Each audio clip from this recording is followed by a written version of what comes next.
Sudah tahu semua pastinya, dan hari ini saya dalam rangka mempresentasikan hasil daripada pembelajaran kita dalam 1,5 tahun ya. Ini khusus dibuat untuk rumah BUMN di Inbis volume 1 ya. Nanti kita namain apa Inbis ini jebolannya? Nah, soalnya kemarin udah ada permintaan dari Pak Ferdinand untuk penamaan jebolannya. Perintis. Nanti kita pikirkan bareng-bareng. Ayo Kang Agung, kita mulai.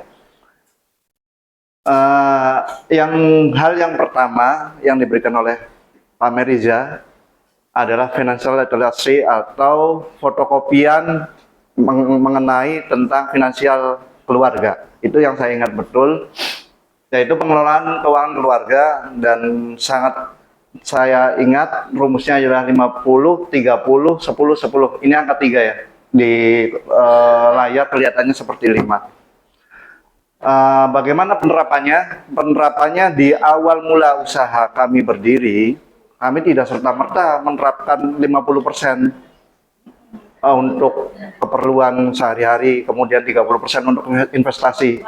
Saya 70% itu dipakai untuk keseharian.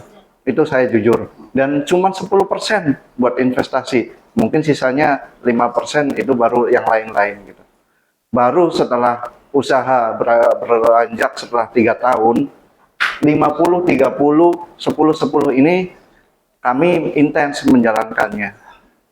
Dan karena usaha ini dilakukan oleh 2 orang, yaitu saya sebagai suami dan istri, yaitu couple-planner, tentunya permasalahan-permasalahan antara keuangan keluarga dan keuangan bisnis itu sangat berpengaruh. Lanjut Kang Agus. Salah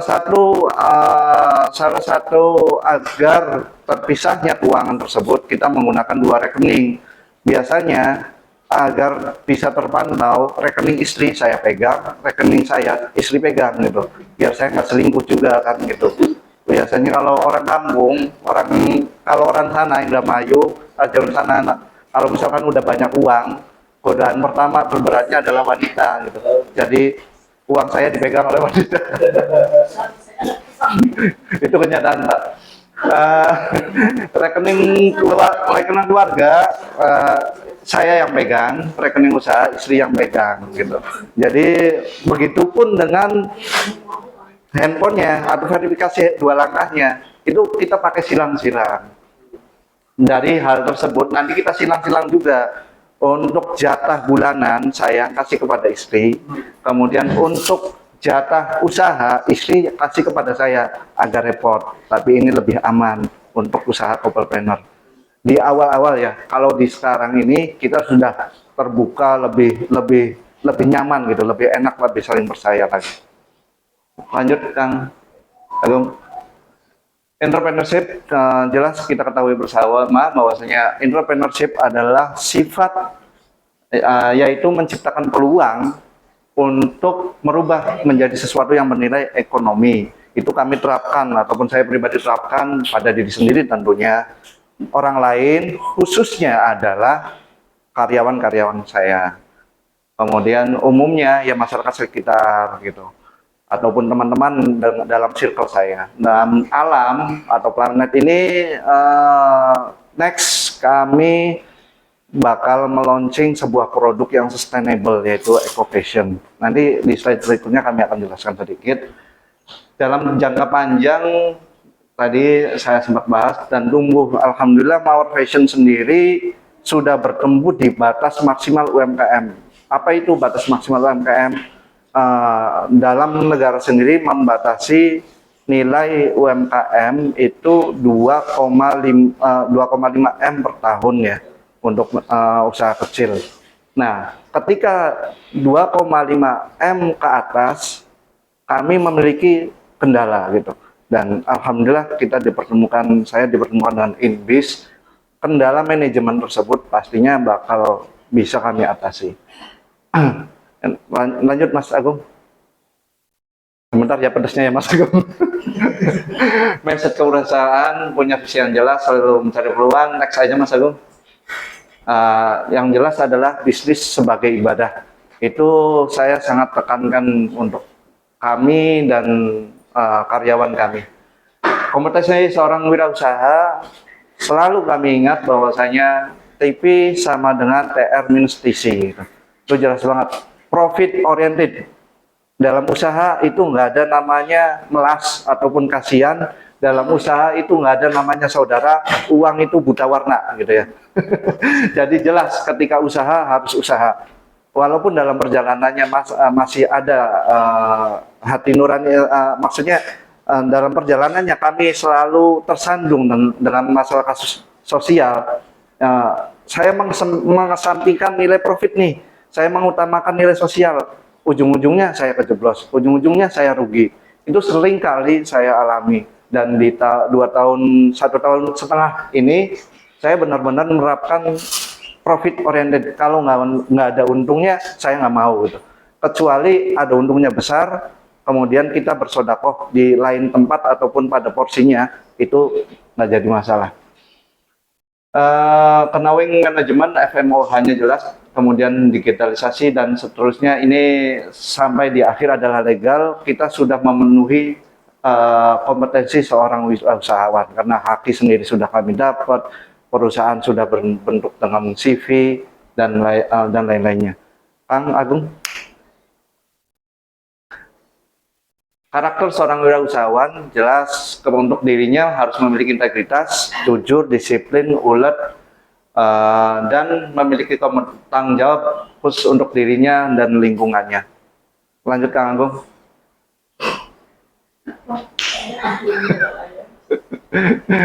Bisnis, di dalam bisnis itu cuma ada dua, nggak ada yang lainnya, nggak ada bisnis berdasarkan saudara ataupun yang menyinggung dengan hal itu. Bisnis itu cuma dua. Pertama adalah create money ataupun mendapatkan hasil secara langsung. Yang kedua adalah create value atau hasil secara tidak langsung. Dalam konteks lain bisa disebutkan dengan tangible and intangible value. Ya, bisnis sebagai create money itu rumusnya TP sama dengan TR min TC. TP itu apa? TP adalah uang, total profit. Sementara TR adalah total revenue ataupun semua hal yang berkaitan dengan pendapatan yang masuk dalam diri kita. Sementara TC-nya adalah total cost. Biasanya memiliki 2 poin, yaitu operation dan human research. Operationnya mengenai tentang produksi, biaya karyawan, biaya marketing, dan lain sebagainya. Bisnis sebagai create value. Bisnis sebagai create value memiliki pengembalian ataupun profit yang tidak secara langsung. Biasanya bisnis ini berkenaan tentang tentang masyarakat, alam, stakeholder, kepada karyawan, customer, dan shareholder yang lainnya. Lanjut, Anggo. Dalam bisnis dibagi menjadi 4 poin, yaitu organisasi yang menjalankan serangkaian aktivitas, kemudian mengelola sumber daya, menghasilkan produk, dan mencapai tujuan. Serangkaian bisnis ini adalah untuk poin akhir, yaitu mencapai tujuan untuk profit, people, planet, sustain, and growth. Lanjut Kang Agung. Lanjut aja.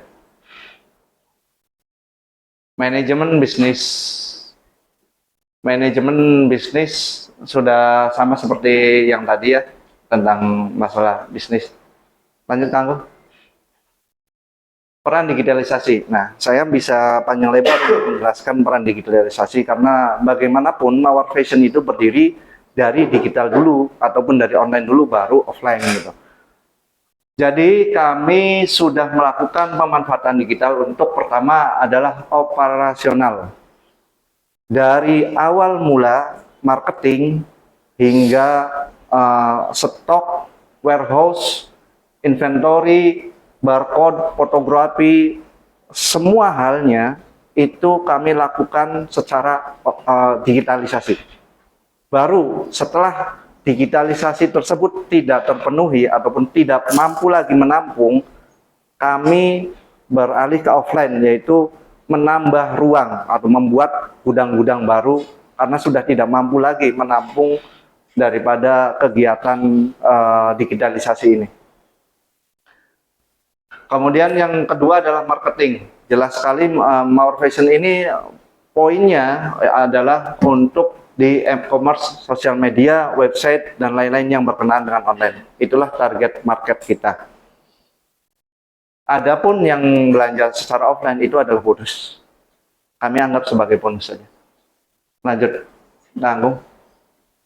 Nah, kami tidak panjang lebar untuk menjelaskan digitalisasi.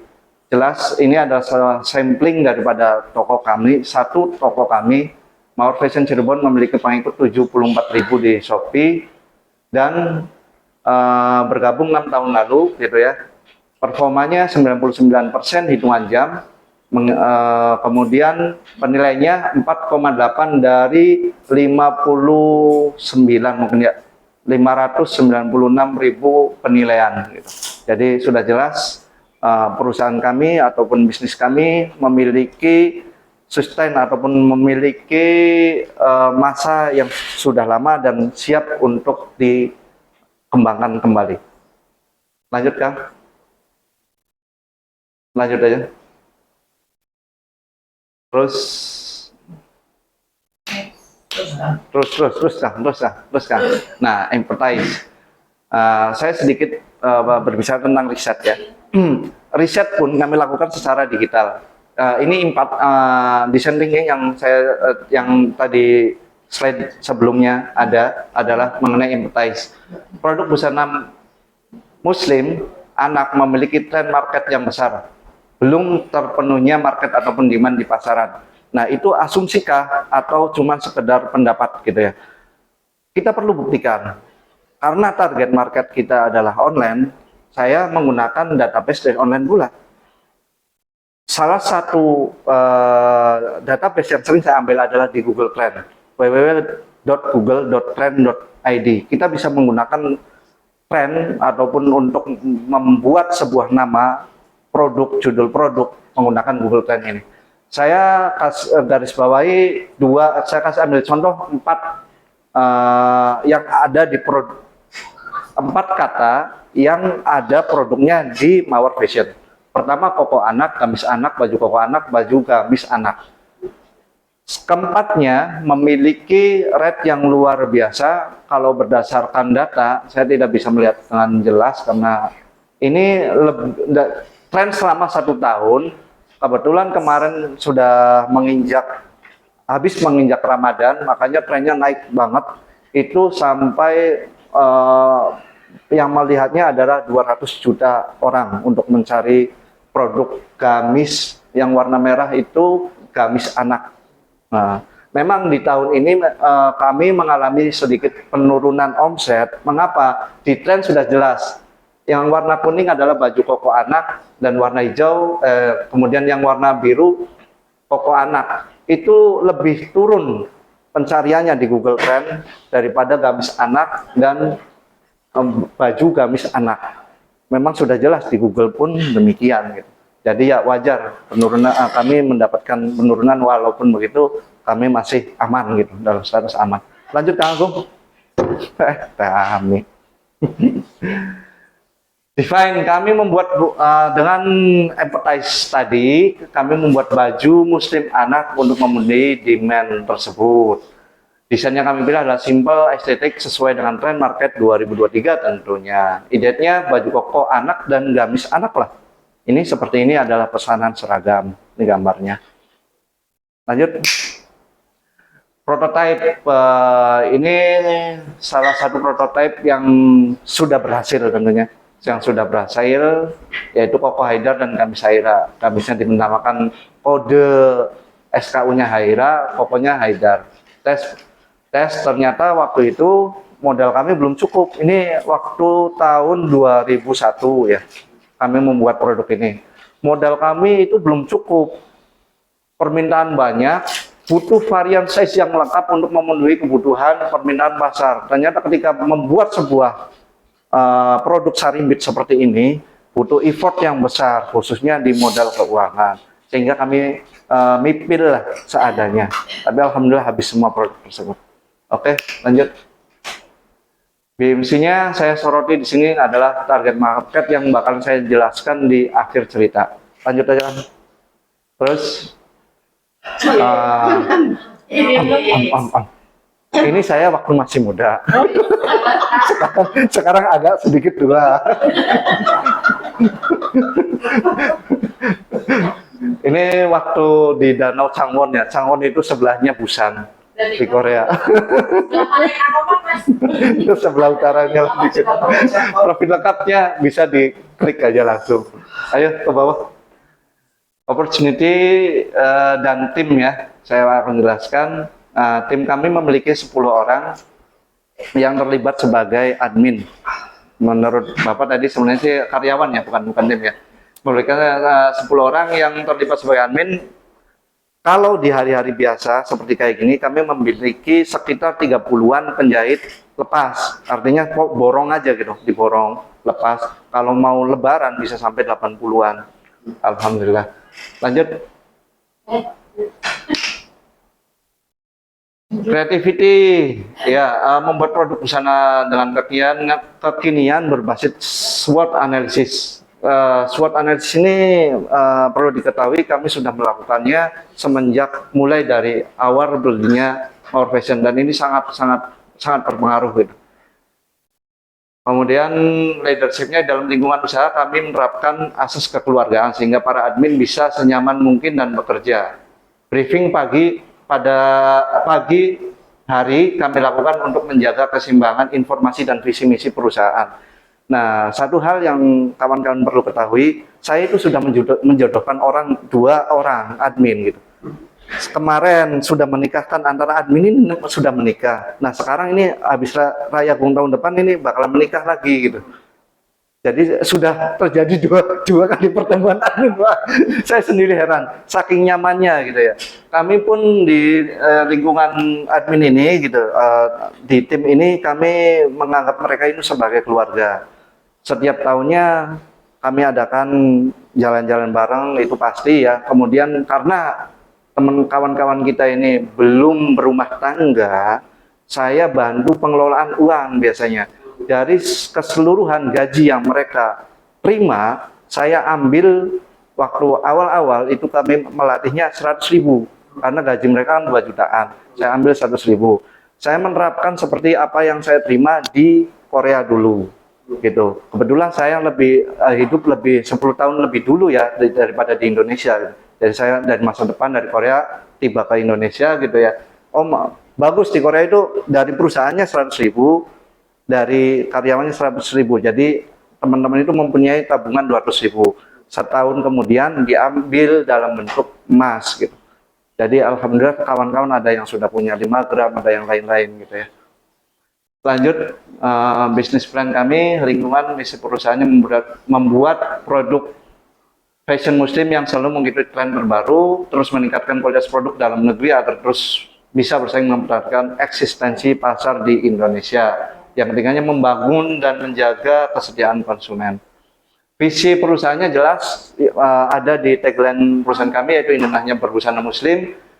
Ingin mengenalkan bahwasanya busana muslim itu indah, bisa dipakai dengan kondisi untuk beribadah dan harian. Lanjutkan, terus saja terus. Nah, terus. Nah, saya menjelaskan untuk BMC yang tadi saya soroti di target market. Target market saya adalah Indonesia. Saya nggak butuh di luar negeri, saya nggak perlu. Mungkin kedepannya next saya bakalan ke luar negeri ada gitu. Tapi untuk saat ini mangsa pasar Indonesia itu masih terlalu lezat daripada yang lainnya. Jenis kelaminnya wanita dan pria, usianya 24 dan sampai 35, kebiasaannya belanja online menggunakan smartphone dan jual beli tentunya. Penghasilannya antara 2 sampai 10 jutaan, kegemarannya fashion, traveling, gathering, family, mengaji. Target khusus yaitu ibu-ibu baru yang memiliki anak, jelas memiliki kriteria sebelumnya. Biasanya itu ibu-ibu muda ya, banyak sekali yang belanja di kami. Lanjut, lanjut, lanjut, lanjut. 5 menit ya. Baik, udah Pak. Kalau di depan nggak keras ya Pak. Saya menjelaskan tentang lanjut, lanjut, lanjut, lanjut, lanjut, lanjut. Nah, itu tadi. Uh, Analisis eksternal kompetitor gitu. Mumpung di sini saya menjelaskan tentang satu alat yang namanya Social Blade gitu. Satu alat Social Blade ini sama seperti Google Trends tadi, kawan-kawan bisa gunakan untuk melihat kompetitor, sosial media kompetitor. Misal kita ketik gitu ya, Mawar Fashion, di situ kita terlihat engagementnya berapa gitu, kemudian komentarnya berapa, semuanya berapa. Ini pun bisa dilihat untuk memperoleh influencer. Kawan-kawan misalkan butuh influencer gitu, diajukan nama influencer, misalnya kan Kang Agung. Kang Agung ini aktif enggak di sosial medianya? Itu bisa kelihatan gitu, menggunakan file yang namanya pertama Social Blade, kedua analysis.io. Nah, kami menggunakan itu di eksternal kami ataupun kompetitor kami seperti Fatson Official gitu. Kami ketahuan gitu ya, KKDD Store. Kemudian satu lagi adalah ini Nibras Host. Jadi kita membandingkan sosial media kami dengan sosial media kompetitor. Ternyata kami masih berada di range 70% ataupun di range tengah. Lanjut, Kang Agung. Begitupun di Shopee kita bisa cek bagaimana produk kita itu agar selalu naik di peringkat atas. Kita jangan merasa produknya selalu benar ataupun selalu yang terbaik. Dengan cara bagaimana? Kita lihat misalkan ini menggunakan sumber pencariannya adalah pokok anak. Pokok anak ini ternyata didominasi oleh urutan ini. Saya melihat sebuah pola, ternyata yang menang itu adalah dia yang beriklan menggunakan polos dan ini yang nggak beriklan menggunakan polos. Artinya tren 2023 bakalan mengikuti gaya polos seperti itu dengan varian warna pastel. Itu sudah dipastikan gitu. Jadi nanti kita untuk misalkan untuk produksi barang baru, janganlah jauh dari itu gitu. Kita bikin hal-hal yang rame ya, nanti nggak bisa bersaing nanti dengan mereka gitu. Itu yang kami lakukan sehingga kami bisa tetap bertahan memperoleh omset yang cukup besar di marketplace hingga sekarang. Lanjut Kang Agung. Ini analisis kata kunci. Terus lanjut aja terus di terakhir bisnis plan karena waktunya. Terus. Nah, ini Pak Meriza yang ngerjainnya, bukan saya. lanjut, terakhir. Nah, satu lagi yang ingin saya sampaikan adalah manfaat Inbis bagi Mawar Fashion. Manfaat Inbis bagi Mawar Fashion. Yang pertama adalah mindset gitu. Yang kedua komunitas. Yang ketiga ilmu dan yang keempat bertemu dengan BTN gitu ya. Enggak, bagi saya orang yang udik ini orang kampung gitu, jebolan dari luar negeri. Awalnya kawan-kawan semua juga mengetahui penampilan saya gitu ya. Saya memang di digital saya memiliki kompetensi ataupun sebuah keahlian gitu. Tapi saya bukan berarti ahli di semua bidang, yang lainnya saya kurang gitu ya. Nah, dengan Inbis ini saya memperoleh mindset tersebut sehingga saya bisa merubah diri gitu ya. Kemudian yang kedua adalah komunitas. Circle ini tidak bisa didapat di tempat lain. Itu makanya saya selalu semangat untuk sini karena ketika pulang dari sini saya mendapatkan aura positif untuk pekerjaan di hari-hari selanjutnya. Kemudian yang terakhir adalah ilmu, jelas karena guru kita Pak Meriza ini seorang yang luar biasa dengan konsistensinya yang pertama, yang kedua dengan keilmuannya bisa memberikan tauladan bagi kami semua Pak. Terima kasih atas ilmu-ilmu yang diberikannya.